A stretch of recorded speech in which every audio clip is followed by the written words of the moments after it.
இன்னொன்னு நல்லா ஞாபகம் வச்சுக்கோங்க, அவர் ஸ்கிரீன்ல மட்டும் ஹீரோ கிடையாது, அவருடைய நிஜ வாழ்க்கையிலும் ஒரு உண்மையான ஹீரோ. அவர் எங்கேயுமே எதற்குமே அவர் பயந்ததே இல்லை. அவர் அமைதியா இருந்திருக்கிறாருன்னா அவர் பதுங்குறாரு, பாய போறாருன்னு அர்த்தம். அவருக்கு மக்கள் கிட்ட இருந்த செல்வாக்கு இது வரைக்கும் உலகத்துல எந்த தலைவனுக்கும் அப்படி ஒரு செல்வாக்கு இருந்தது இல்லைங்க. அப்படி ஒரு அபரிதமான செல்வாக்கு. அந்த மக்கள் மனசு கிட்ட அவரால் எப்படி போக முடிஞ்சது?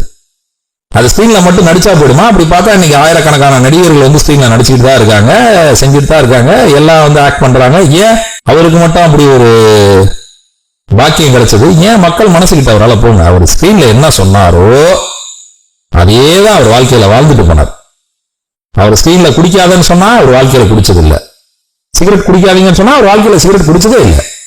பெத்த தாயை மதியன்னு ஸ்கிரீன்ல சொன்னா அவர் வாழ்க்கையில பெத்த தாயை கடைசி தன்னுடைய உயிர் போற வரைக்கும் அந்த அம்மா வந்து தெய்வமா அமைச்சிட்டு போயிருக்காரு. பெண்களுக்கு பாதுகாப்பா இருக்கணும்னா அதுக்கு ஒரு பெண்களுக்கு பாதுகாப்பா அந்த வாழ்க்கையை வாழ்ந்துட்டு போயிருக்காரு. பசி கொடுமை தாங்காம அள்ளி கொடுக்குற வள்ளலா ஸ்கிரீன்ல இருந்தா நிஜ வாழ்க்கையிலே அவர் வள்ளலா தான் இருந்திருக்காரு, அள்ளி கொடுத்திருக்காரு. பசி கொடுமையை தாங்க முடியாத ஒரு மனிதனா தான் இருந்திருக்காரு.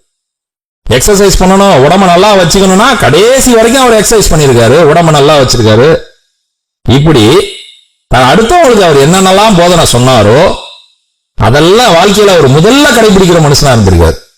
எம்ஜிஆர் ஷூட்டிங்னா ஸ்மோக் பண்றவன் சிகரெட் குடிக்கிறவன் எங்கேயோ ஓரமா நின்று பதுங்கி இருந்து சிகரெட் குடிச்சிருவோம். ஏன் தலைவர் மாதிரி சிகரெட் ஆச்சுன்னா சப்புன்னு அரவலும். சிகரெட்டை குடிச்சிட்டு உடம்பையும் கெடுத்து குடும்பத்தையும் கெடுக்கிறியான்னு கேட்பாரு. அவ்வளோ பயம் எம்ஜிஆரை பார்த்து.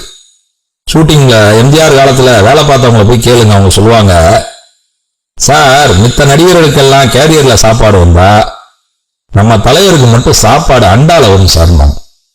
அதுக்குன்னே ஒரு ஜீப் வச்சிருந்திருக்காருங்க. அண்டால சாப்பாடு பண்ணி ஜீப்ல எடுத்துட்டு வந்து இவர் என்ன சாப்பிடுறாரோ அதே சாப்பாட எல்லாருக்கும் பகிர்ந்து கொடுத்து தான் அவர் சாப்பிடுவார். மிகப்பெரிய படாதிபர். அவரை வச்சு ஒரு படம் பண்ணணும்னு ஆசைப்பட்டு படம் பண்ணாங்க. ஷூட்டிங் முதல் நாள் தலைவர் போறாரு, லஞ்ச் பிரேக் கொடுக்குறாங்க. அப்படி வெளியே மேக்கப் ரூம் போனவர் அப்படியே எல்லார்த்தையும் பார்த்துட்டு போயிருக்காரு. லைட்ஸ்மேன் என்ன சாப்பிட்றாங்க அப்படியே பார்த்துட்டு போனாரு. உள்ள போய் உட்காந்தாரு. உட்காந்துனே ஒரு ஸ்பெஷல் சாப்பாடு வந்திருக்கு. அந்த ப்ரொடியூசரை கூப்பிட்டு அவர் சொல்லியிருக்காரு, நீங்க எல்லாரும் என்ன சாப்பாடு சாப்பிட்றாங்களோ அதை நீங்க எனக்கு கொடுங்க, இல்ல நான் என்ன சாப்பாடு சாப்பிட்றனோ எல்லாருக்கும் அந்த சாப்பாடை கொடுங்க, எனக்குன்னு ஸ்பெஷலா சாப்பாடு கொண்டு வராங்க. இது அவர் சொன்ன வார்த்தைங்க. அதே மாதிரி கூட நடித்த அத்தனை பேருக்கும் சம்பளம் பட்டுவாடா ஆயிடுச்சா அப்படின்னு கேட்டுட்டு தான் அவர் தன்னுடைய சம்பளத்தை வாங்கியிருக்கார். இந்த மாதிரி ஒரு மனிதன் இன்னைக்கு சினிமா இண்டஸ்ட்ரியில இன்னைக்கு இருக்க ஏதாவது ஒரு ஹீரோவை எங்க கண்ணு முன்னாடி காமிங்க. இப்படி ஒரு மனிதன் இருக்கிறானா? நீ இன்னும் உலகத்துல இருக்கிறானா?